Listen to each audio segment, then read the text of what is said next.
여러분 정말 고민하셔야 됩니다. 무엇을 투자해야 될지에 대해서. 부동산 계속 유효할까요? 이론적으로 주식 유효할까요? 또 예금 계속 유효할 수 있을까요? 답 없어 보이는데. 안녕하세요, 마경환입니다. 채권 투자 실전 클래스를 지금 저희가 8주를 준비를 했는데, 그 전에 아무래도 실전 편이니까 여러분들이 기초적인 좀 지식들이 좀 더 필요하실 것 같아서 오늘은 기초적인 내용들의 이제 기초 강의를 이제 한 4강 정도 준비를 할 겁니다. 그 중에 오늘 첫 번째 핵심 이론 VOD의 기초 1강에 대해서 오늘 시작하도록 하겠습니다. 첫 번째 강의 주제는 뭐 원론적인 얘기지만 그래도 꼭 알아야 될 내용을 한번 얘기를 하고 싶은데요. 어떤 얘기냐면 왜 본질적으로 why 왜 채권 투자가 필요한지에 대해서 좀 설명을 좀 드리고자 합니다. 첫 번째는 방금 말씀드린 대로 왜 채권 투자해야 되니? 라는 좀 명제를 한번 던져볼 거고요. 두 번째는 여러분이 가장 많이 일반적으로 채권을 하시는 분들의 가장 그 비교 대상이 뭐냐면은 첫 번째는 예금이잖아요. 예금보다 어떤 측면에서 좋은 거냐? 또 두 번째, 또 주식도 많이 하시잖아요. 그럼 주식 대비해서는 좀 어떤 거냐, 어떤 거 좋은 거냐, 이런 걸 좀 명확하게 좀 아시면은 여러분들이 정말 채권 해야겠구나라는 생각이 좀 다시 좀 드실 거고, 또 채권을 가지고 예금과 주식 대비해서 어떤 형태로 포트폴리오를 짤 수 있을지에 대한 그런 답도 가질 수 있는 시간이 될 것 같습니다. 자, 일단 누가 뭐래도 왜 채권에 투자해야 되냐에 대한 첫 번째 답은 수익이 굉장히 안정적으로 난다는 거예요. 그러니까 우리가 투자를 함에 있어서 제일 중요한 거는 장기적으로 투자를 했을 때 우리가 당연히 이제 예금보다는 더 큰 수익을 원하는데, 그러면 이제 우리가 알고 있는 주식인데, 주식 같은 경우는 또 반대로 좀 굉장히 경제가 안 좋아지면 수익이 많이 이제 나빠지잖아요. 투자 자산을 본다고 했을 때 항상 우리가 뭘 보죠? 기본적으로 수익성과 안정성을 동시에 보는 거잖아요. 즉 장기적으로 안정적으로 과연 나올 수 있는 자산인가가 중요한 핵심적인 관건이죠, 여러분. 그죠? 자, 한번 볼게요. 자, 그런 측면에서 지금 이 보시는 슬라이드는 일단은 채권 측면에서는 그렇게 그러니까 수익성과 안정성이 동시에 담보되는 자산이라는 걸 제가 설명을 드릴 건데요. 요거는 뭐냐면은 이제 글로벌 채권 지수라고 하면 이제 글로벌 애그리게이트 본드 인덱스라고 하는데, 굳이 얘기하자면 글로벌 채권 인덱스입니다. 이 글로벌 채권 인덱스를 가지고 어떻게 되죠? 1991년부터 21년도까지니까 지난 30년간의 연간 수익입니다. 물론 이제 그 중에 수익이 약간 이제 플러스 나오고 마이너스 나오는 구간이 있지만 결론적으로는 지난 30년간 연평균 5.4%입니다. 연평균 5.4%입니다. 이게 연평균 5.4%라는 게 물론 최근에 일시적으로 금리가 예금금리 좀 높아져서 한 4%대 나오지만은 사실은 2, 3년 전만 하더라도 우리 한국도 앞으로도 한국이 저성장을 갈 거니까 예금금리가 한 2, 3% 정도라고 하면은 그보다 거의 한 배 이상 나오는 거죠. 근데 이제 우리 고민이 그런 거잖아요. 예를 들면은 운이 나빠서 이렇게 살짝 원본이 깨지는 해에 들어가면은 내가 그 해 재미없지 않냐는 얘기인데요. 이거는 어떻게 되냐면 채권 같은 경우는 투자 기간을 좀 확대를 하면 이런 리스크를 줄일 수가 있고요. 그 말씀을 드리기 전에 한 말씀 더 드려야 될 말씀은 뭐냐면은 채권을, 그러니까 글로벌 채권 인덱스에 투자했을 때 최악의 수익률 손실이 마이너스 한 5% 정도잖아요.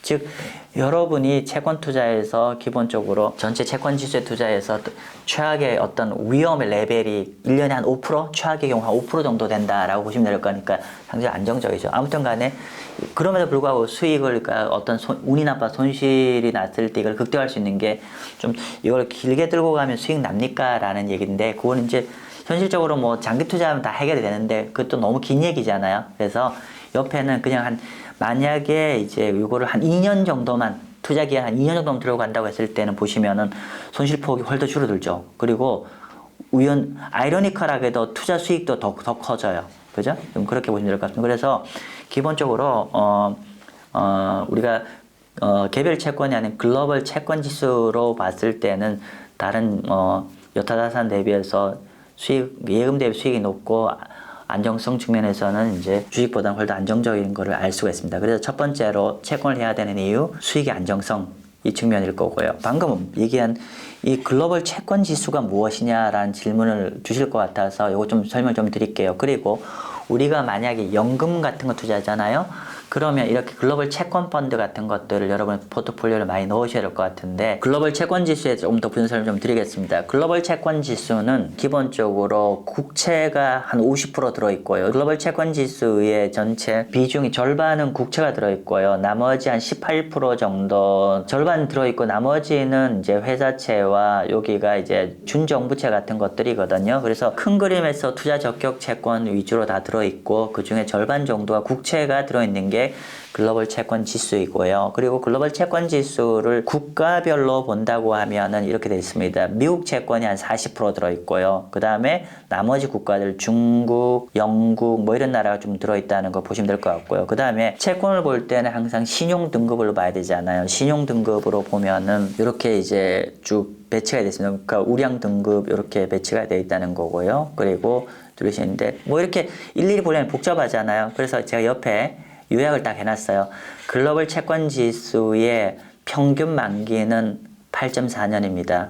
그리고 근데 우리가 제가 채권 펀드나 채권 ETF나 또 개별 채권을 얘기할 때 뭘 주로 뽑아야 된다 항상 말씀드리고 있냐면 듀레이션이잖아요. 듀레이션이 6.6입니다. 그리고 현재 시점에 글로벌 채권의 평균 금리 레벨은 3.52 정도 되고요. 그리고 평균 신용 등급은 AA 정도입니다. 결론부터 말씀을 드리면은 이 글로벌 채권 지수라는 게 미국 중심으로 또 국채 중심으로 투자가 되어 있는데, 그런데 이제 한 절반 정도 그렇게 되어 있고, 나머지 절반을 다양한 국가에 투자가 되어 있고, 또 신용 등급은 AA 정도, 거의 국채와 준한 거고, 그리고 듀레이션은 한 6년 정도 되더라. 요런 글로벌 채권 지수를 가지고 과거에 투자했을 때 그렇게 좀 스테디하게 갈 수 있었다라는 말씀드리기 때문에, 여러분 앞으로 글로벌 애그리게이트 본드 인덱스, 글로벌 종합 채권 인덱스에 대해서는 여러분 우리 이 클래스를 들으신 분은 앞으로 이 얘기 자주 들으실 거고, 그리고 채권 투자할 때 요 인덱스 잘 활용하시길 바랍니다. 자, 두 번째. 첫 번째는 수익 안정성 때문에 채권 투자했는데, 두 번째는 경기 하락 시에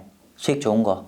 이건 당연한 얘기죠. 우리가 워낙 요즘 채권 얘기 많이 하니까 잘 아실 건데, 누가 뭐래도 우리의 경기 하락기에 대다수의 우리가 갖고 있는 부동산이나 주식이나 이런 것들 같은 경우는 경기 하락기에 성과가 안 나는데, 경기 하락기에 성과가 나는 게 채권이죠. 물론 여기서 말한 채권은 우리가 일반적으로 국채로 간주하고 얘기하는 건데 한번 볼게요. 자, 요거는 뭐냐면은 지난 한 30년 동안에 그냥 제가 한국에 살고 있으니까 한국의 코스피 주식이 많이 하락했던 해에 바클레이 글로벌 애그리게이트 본드 인덱스를 말씀드렸고, 제가 이걸 갖고 비교 설명을 하는 거라서 제가 설명드렸는데, 만약에 거기에 그 벤치마크를 투자하는 채권 펀드나 ETF 투자했다 했을 때의 퍼포먼스입니다. 보니까요, 97년에 한국 주식 48% 깨졌는데 글로벌 애그리게이트 9.7%예요. 그냥 10% 올랐어요. 한국 주식이 한 50% 깨졌으면 거의 곡소리 다 났을 거잖아요.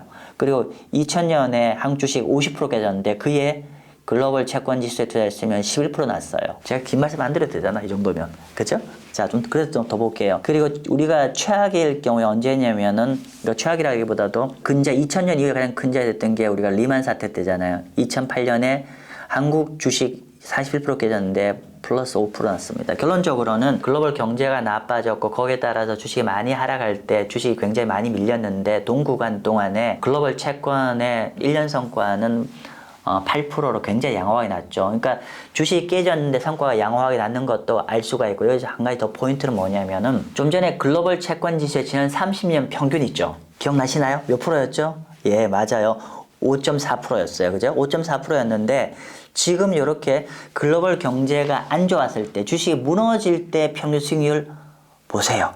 몇 프로예요? 8.3%입니다. 즉 여기에 메시지는 뭐냐면은, 글로벌 채권은 장기로 들고 가도 좋은데 특히나 이렇게 경기가 하락하고 주식이 무너질 때는 성과가 더 좋아진다더라. 더 좋은 거다. 요거 이해하시면 될 것 같고요.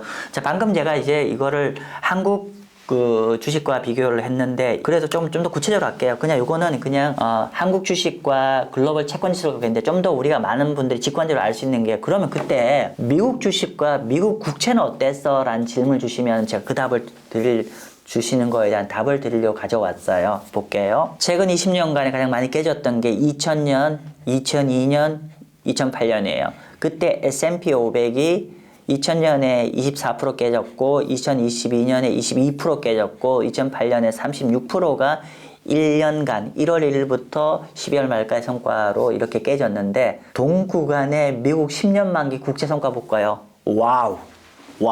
10년만 국채금리가 2002년에 주식은 24% 깨졌는데 거의 한 20% 수익 났어요. 19.6. 2002년에 22% 깨졌을 때 19.6. 그리고 36% 깨졌을 때 21%. 또 여기서 좀 더 느껴지는 거 있네요.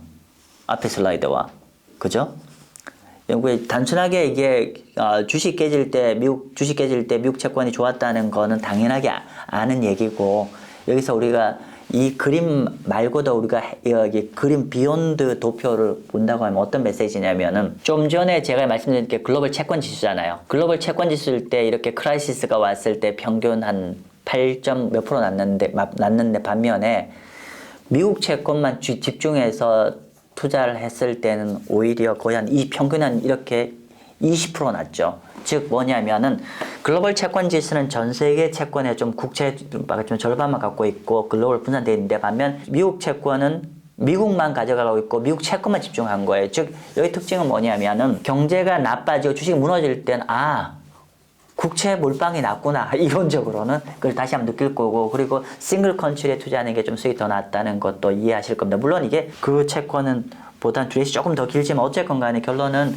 미국 경제가 확실히 무너질 때는 미국의 채권, 국채만 투자해도 굉장히 좋은 수익이 난다는 걸 다시 한번 알 수가 있을 것 같습니다. 그래서 채권을 두 번째로 해야 될 이유, 경기 하락의 우수한 성과.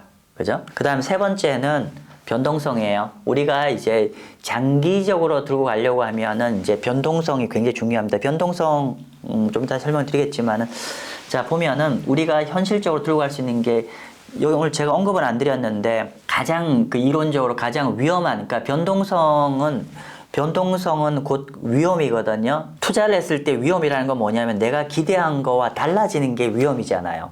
내가 이만큼 좋을 거라 기대했는데 이거와 달라질 가능성. 우리가 이거를 이제 교과서적으로는 이걸 변동성을 얘기합니다. 기대가 이랬는데 기대와 달리 움직이는 걸 얘기하는 건데, 근데 이런 변동성 측면을 이거 도표를 한 지난 10년간 계산해 보니까 이론적으로 가장 위험한, 그러니까 변동성 높고 위험한 자산은 개별 종목에 몰빵치는 겁니다. 개별 종목 몰빵이 가장 위험합니다. 자, 우리는 개별 종목 얘기하는 게 아니니까. 자, 그러면 주식과 채권을 각각 우리가 변동성을 한번 비교를 해보면 어떻게 되냐면은 지수입니다. 개별 종목 계산보다 훨씬 높은데 우리는 개별 종목 취급하지 않으니까. 자, 지수를 갖고 얘기했을 때 글로벌 이론적으로 가장 변동성이고 위험한 거는 국내 주식입니다. 변동성은 높을수록 더 위험하다는 거거든요. 그래서 국내 주식 변동성 17, 글로벌 주식 변동성 16. 그죠? 그래서 한국이 제일 위험하고 그 다음에 글로벌이고요. 그 다음에 방금 주식은 뭐 그래도 뭐 한 17 전후인데, 그럼 채권은 과연 얼만큼의 위험을 안고 있니? 라는 변동성 측면에서 보면은, 자, 보세요. 그 3분의 1입니다. 그러니까 우리가 좀 더 체계적으로 주식 대비해서 채권의 변동성은 어느 정도 될 거냐면 적어도 3분의 1 내지 한 4분의 1 수준 정도로 변동성은 작다. 제가 표기는 계산해보면 거의 한 4분의 1 정도 수준이네요. 그래서 우리가 이제 평소에 이제 여러분이 주식 많이 투자하다가 채권 투자하면 어느 정도의 변동성을 좀 안아야 되냐면 한 4분의 1 정도의 변동성이다. 그렇게 보시면 될 것 같고요. 자, 조금 더 얘기할게요. 투자 위험이 곧 변동성입니다. 그렇게 이해하시면 될 것 같고요. 제가 위험을 얘기해야 되는데, 위험 이꼬르 변동성 똑같다는 얘기고, 낮은 변동성이라는 그만큼 리스크가 작다는 겁니다. 변동성 없다는 거는 위험이 높다는 거고요. 변동 낮다는 건 위험이 적다는 얘기입니다. 무슨 말이냐? 자, 그래서 옆에 또 친절히 좀 준비를 했습니다. 자, 볼게요. 자, 이게 밑에가 시간이, 투자하고 난 다음에 시간이 쭉 있다고 했을 때 이게 가격이죠. 그러니까 가치죠. 뭐 주가라고 하거나 채권의 가격을 할 수 있는데, 이론적으로 이렇게 장기적으로 가격이 올라갈 건데, 근데 이 가격이 가는 동안을 볼게요. 여기 높은 변동성은 어떻게 해요? 예를 들면 예를 들면 이게 몇 프로로 할까요? 예를 들면 이게 한 15%로 합시다. 자, 위에 이렇게 변동성 높은 게 그 15%를, 그러니까 수익률은 15%로 더 높은데, 수익률은 1년 투자니까 15% 났는데, 문제는 15%를 달성하는 과정이 어떻게 됐다고요? 이렇게 1년 내내 엄청나게 플럭추에이션을 쳤죠. 올랐다 내렸다 이렇게 하는 거고, 반면에 밑에 10% 수익은 낮지만은 10%는 굉장히 스테디하게, 깨질 자 크게 안 돼서 스테디하게 이렇게 간 거죠. 사람이 수익만 보지만은 어떻게 중요한, 수익보다 더 중요한 거는 이런 위험인데, 위험은 결론은 내가 이거 들고 있을 때 얼마나 편안하게 투자하냐. 가 중요한 거고, 편안하게 투자한다는 거는 수익률이 진폭이 작은 게 좋은 거잖아요. 수익률의 진폭이 작다는 게 변동성이 낮다는 거고, 변동 낮다는 거는 그만큼 투자 위험이 작다는 뜻입니다. 채권이 그래야 된다는 거죠. 네 번째는 어떤 얘기를 할 거냐면은, 채권은 전천후 투자가 가능하다. 원래는 채권은 우리가 아시겠지만은, 채권은 경제가 하락할 때, 하방일 때 오히려 국채가 올라가니까 채권은 주로 경제 나쁠 때만 투자해야 되지 않냐라는 건데, 맞아요. 그건 딱 근데 반절만 아시는 얘기예요. 미국의 하이드 채권 같은 경우는 반대로, 또는 이머징 마켓 채권 같은 경우는 반대로 경제가 좋아지면은 좋을수록 성과가 더 나는 자산입니다. 그래서 한번 볼게요. 예를 들면은 여기가 국내 그 주식하고 같이 보게할게요. 주식 깨진 구간을 보시면은 요렇게 2008년 주식 깨졌잖아요. 미국 S&P도 이렇게 깨졌어요. 그죠? 깨지는 구간에 미국 하이드 채권은 주식과 같은 방향으로 한 26% 깨졌어요. 자, 그 다음에 주식이 돌아서죠? 한국의 주식 시장이 2008년에 30, 그냥 40% 깨졌다가 2009년에 한 50% 올랐죠. 미국 하이드 채권 볼까요? 주식 깨질 때 주식이 한 3분의 2 정도 깨졌어요. 근데 올라갈 때, 바닥 짚고 올라갈 때 미국 하이드 채권은 거의 60%가 났습니다. 즉 이게 어떤 거죠? 주식이라는 거는 경제가 나빠졌다가 돌아서면 좋아지는 것처럼 하이드 채권도 그렇게 움직입니다. 그죠? 그래서 정리를 하면은, 제가 나중에 다시 좀 자세히 설명을 드리겠지만은, 하이드 채권 같은 경우는 오히려 경제가 턴어라운드 하고 경제가 회복될 때가 성과가 더 좋더라. 그러면 결론적으로 우리가 크게 나눠서 뭐 있죠? 우리 국채 알잖아요. 근데 국채는 경제가 나쁠 때 좋은 거고, 자, 이제 알게 될 거예요. 경제가 좋아질 때 좋아지는 채권, 하이드 채권. 그러면 이론적으로 이 두 가지 자산을 가지고 얘기한다고 하면, 우리가 경제가 나빠질 때 좋아질 때 모두 다 투자할 수 있는 게 채권이구나. 그래서 주식 안 하고 채권만 가지고도 전천 투자가 가능해진다는 게 장점입니다. 자, 다섯 번째로는 채권 투자라는 게 굉장히 그 글로벌 메가 트렌드에 굉장히 부합하는 투자이다 라고 보시면 될 것 같습니다. 글로벌 메가 트렌드가 뭐예요? 글로벌 메가 트렌드는 제가 이거 글로벌 메가 트렌드라고 적었는데, 원래는 근데 제가 그냥 메가 트렌드라고 얘기했어요. 무슨 말이냐? 글로벌이라는 얘기를 붙일 필요가 없어요. 한국의 메가 트렌드가 지금 심각한 상황이라서 이렇게 적었고요. 뭐냐면은 그냥 한국의 메가 트렌드 이러면 너무 잘 아실 거예요. 너무 빨리 고령화가 되고 있어요. 이게 너무 걱정입니다. 개인적으로 너무 걱정이고, 이거 거의 추세를 바꿀 수가 없을 것 같아요. 노령화가 빨리 된다는 건 저성장이 빨리 된다는 거죠. 그래서 이렇게 고령화 저성장이 장기적으로 될 것 같고, 그렇게 된다고 했을 때 가장 부합하는 투자가 이론적으로는 채권이다. 그 얘기를 하고 싶은데요. 제가 좀 놀란 게 뭐냐면은, 이게 제가 원래 채권 투자 핵심 노하우 책을 제가 가지고 제 책인데, 그걸 가지고 기초 자료를 만들었었는데, 그때 언제였냐면요. 2017년도 자료를 2018년 초반 나오기 위해서 2017년 자료를 가지고 쭉 자료를 다 만들었는데, 그래서 제가 2017년에 유엔 자료를 갖고 이 책을 이렇게 만들었어요. 그랬더니만 한국이 초고령 사회인데, 참고로 초고령 사회는 65세 인구가 전체 인구의 20%를 초과하면 이제 초고령 사회에 진입한다고 해요. 그래서 실제로 이건 굉장히 심각한 노령화 레벨이 가는데, 초고령화 사회가 진입하는 게 2017년에 유엔이 전망한 한국의 전망이 26년이었어요. 근데 최근에 어떻게 발표된 통계청에서 내년에 진입한답니다. 너무 빨라요, 정말로. 한 4년 사이에 1년이 당겨졌어요. 여러분 더 놀라운 거 보여드릴까요? 옆에 볼게요. 자, 보시면 여기에 고령화, 고령사회, 초고령사회, 이 가는 이제 얼마나 시간이 걸려서 고령화에서 초고령사회까지로 가는지에 대한 기간입니다. 자, 보니까 한국은 요번에 25년으로 줄어들었으니까 이제 고령화에서 초고령까지 저스트 25년밖에 안 걸렸어요.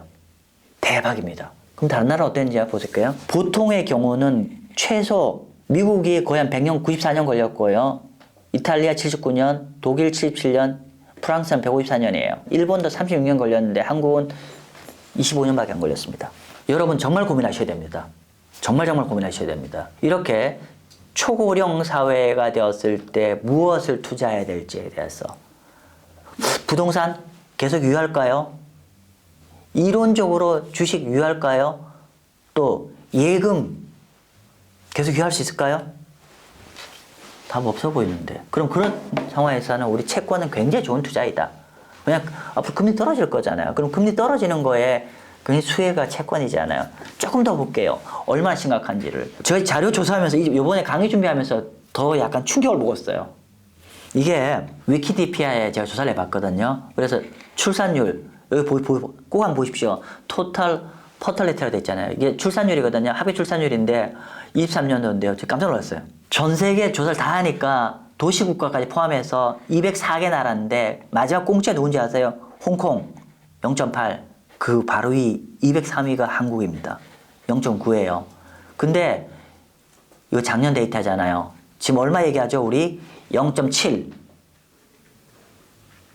전 세계 200개 나라 중에서 저희가 1등이에요. 출산율 낮은 걸로. 그러면 제가 이제 글로벌 트렌드라고 얘기했는데 이제 글로벌 트렌드 아닌 것 같아요. 한국 트렌드가. 그리고 한국을 국한시켜봐서 여러분들 이제는 채권이 그냥 옵션 선택지가 아닙니다. 메가 트렌드가 간다고 하면 채권 여러분들이 반드시 갖고 와야 될 must have 아이템인 거가 다시 한번 확실합니다. 이거 근데 요거 얘기를 채권 메가 트렌드 얘기를 조금만 더 할게요. 만약에 이렇게 장기적으로 저성장 노령화 시대가 됐을 때 아까 말한 대로 예금을 하게 되면 어떻게 되냐면 예금 이렇게 되잖아요. 예금을 하게 되면은 금리가 떨어질 때마다 낮은 금리로 이제 예금 다시 갱신해야 되잖아요. 근데 만약 채권을 가져가면 이렇게 되죠. 현재 금리로 만약 10년짜리, 20년짜리 하면 이 금리가 확정이 되잖아요. 그러니까 특히나 이렇게 장기적으로 노령화가 진행되고 저성장 국면을 간다고 했을 때 예금도 대안도 아니고 부동산 대안 아닙니다. 채권 하셔야 됩니다. 그래서 이제 지금까지 얘기한 걸 다시 한번 정리해 보면 왜 채권해야 되냐는 얘기를 봤을 때 크게 네 가지다. 다시 한번 간단히 정리해 볼게요. 첫 번째는 수익이 안정적으로 나오는 게 첫 번째 장점인 거고, 두 번째는 경기 하락기에 굉장히 좋은 투자 대안인 거고, 세 번째는 장기적으로 이 포트폴리오 가져가려면 변동성 낮아야 편안하게 투자할 수 있는데 편안한 투자이다. 그리고 네 번째는 채권만 가지고도 모든 경기 사이클에 투자할 수 있는 자산이다. 그리고 다섯 번째는 현재 한국이 처하고 있는 메가트렌드 저성장 사회의 해법이 채권일 수 있다. 그런 얘기로 좀 정리를 하도록 하겠습니다.